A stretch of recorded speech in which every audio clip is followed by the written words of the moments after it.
ये खबर KR मंगलम university द्वारा प्रस्तुत की गई है। इजराइल का 8वें मोर्चे पर नया दांव। भारत अमेरिका संग वैश्विक गठबंधन की पहल। हेक्सागन ऑफ अलायंस क्या है? भारत और इजराइल का साथ। इजराइल दुनिया भर में लोकतांत्रिक मूल्यों, खुली समाज व्यवस्था और आधुनिक संस्कृति के विरुद्ध चल रहे गुप्त और छोटे हमलों को एक बड़ी वैश्विक चुनौती के रूप में देख रहा है। गलत सूचनाओं के प्रचार, इंटरनेट मीडिया पर फैलाए जा रहे झूठे नैरेटिव और हाइब्रिड युद्ध की रणनीतियों के जरिए लोकतांत्रिक देशों की एकता तोड़ने की कोशिशें तेज हो गई हैं। वहीं इजराइल का स्पष्ट मत है कि इस जटिल लड़ाई को वो अकेले नहीं लड़ सकता और इसीलिए उसने भारत, अमेरिका और अन्य लोकतांत्रिक देशों के साथ मिलकर एक समर्पित संगठन बनाने का प्रस्ताव रखा है। ये जानकारी इजराइल सरकार और सुरक्षा एजेंसियों के वरिष्ठ अधिकारियों ने हाल ही में इजराइल आए भारतीय पत्रकारों के एक प्रतिनिधि मंडल के सामने रखी। वहीं अधिकारियों ने कहा कि प्रस्तावित संगठन मुख्य रूप से सूचना क्षेत्र में युद्ध, साइबर सुरक्षा और लोकतांत्रिक सिद्धांतों की रक्षा पर ध्यान केंद्रित करेगा। इजरायली प्रधानमंत्री बेंजामिन नेतन्याहू ने हालिया कई बयानों में 8वें मोर्चे की चर्चा की है। उन्होंने इसे सूचना युद्ध और विश्व स्तर पर फैलाए जा रहे भ्रामक प्रचार का मोर्चा बताया है। उनके अनुसार आपको बता दूं कि इजराइल पहले से ही गाजा, लेबनान, ईरान, यमन इन समेत 7 पारंपरिक मोर्चों पर संघर्ष कर रहा है, लेकिन इंटरनेट मीडिया पर फैलाई जा रही झूठी खबरें, बॉट अकाउंट और व्यवस्थित दुष्प्रचार 8वां मोर्चा बन गया है। ये मोर्चा अमेरिका और यूरोप जैसे सहयोगी देशों में इजराइल के प्रति समर्थन को कमजोर कर रहा है। कई ऐसी पोस्ट जो आम नागरिकों की तरफ से लगती हैं, दरअसल पाकिस्तानी या अन्य विरोधी नेटवर्क से संचालित होती हैं।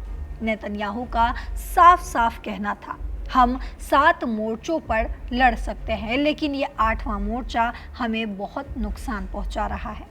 इजराइल अब इस चुनौती से निपटने के लिए AI आधारित फैक्ट चेकिंग टूल्स, उन्नत साइबर सुरक्षा व्यवस्थाएं मजबूत कर रहा है और अंतर्राष्ट्रीय सहयोग बढ़ाने पर जोर दे रहा है।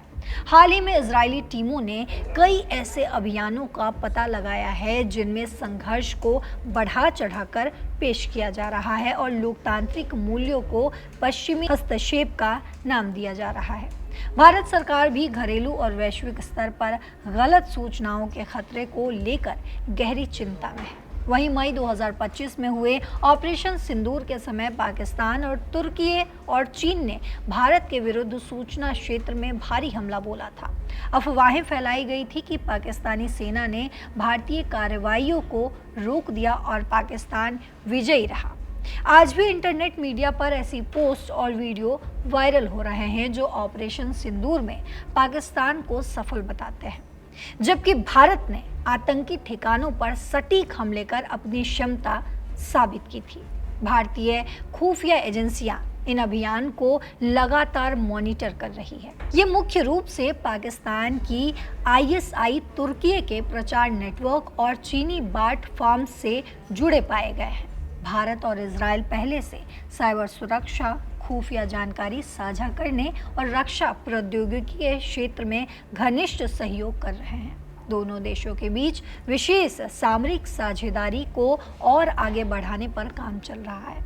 इस प्रस्ताव पर भारत ने अमेरिका समेत अन्य लोकतांत्रिक देशों से भी चर्चा की है। भारत अमेरिका के बीच I2I और क्वाड जैसे मंचों पर सूचना युद्ध और हाइब्रिड खतरों को लेकर पहले से बातचीत हो रही है। वहीं ऑपरेशन सिंदूर के बाद भारत ने अमेरिका से साइबर इंटेलिजेंस शेयरिंग और गलत सूचनाओं के विरुद्ध मजबूत सहयोग की मांग की है। इजराइल के नए संगठन के प्रस्ताव पर भारत का आधिकारिक बयान नहीं आया है, लेकिन भारत इस बारे में UAE जैसे देशों के साथ भी द्विपक्षीय स्तर पर बात कर रहा है।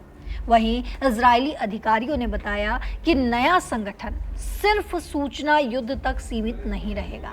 नेतन्याहू की हेक्सागन ऑफ अलायंस की सोच में भारत एक मजबूत स्तंभ है, जिसमें ग्रीस, साइप्रस जैसी अन्य मध्यम शक्तियों को जोड़ने की तैयारी है। ये गठबंधन चरमपंथी ताकतों और हाइब्रिड खतरों के विरुद्ध एक संतुलनकारी शक्ति के रूप में उभरेगा। वहीं ऑपरेशन सिंदूर के बाद भारत ने अपनी सूचना सुरक्षा क्षमता को काफी बढ़ाया है। इसमें पीआईबी की fact check unit, internet media निगरानी और अंतर्राष्ट्रीय भागीदारों के साथ बेहतर तालमेल शामिल है। तो इस खबर पर आपकी जो भी राय हो कमेंट बॉक्स में बताते जाइएगा।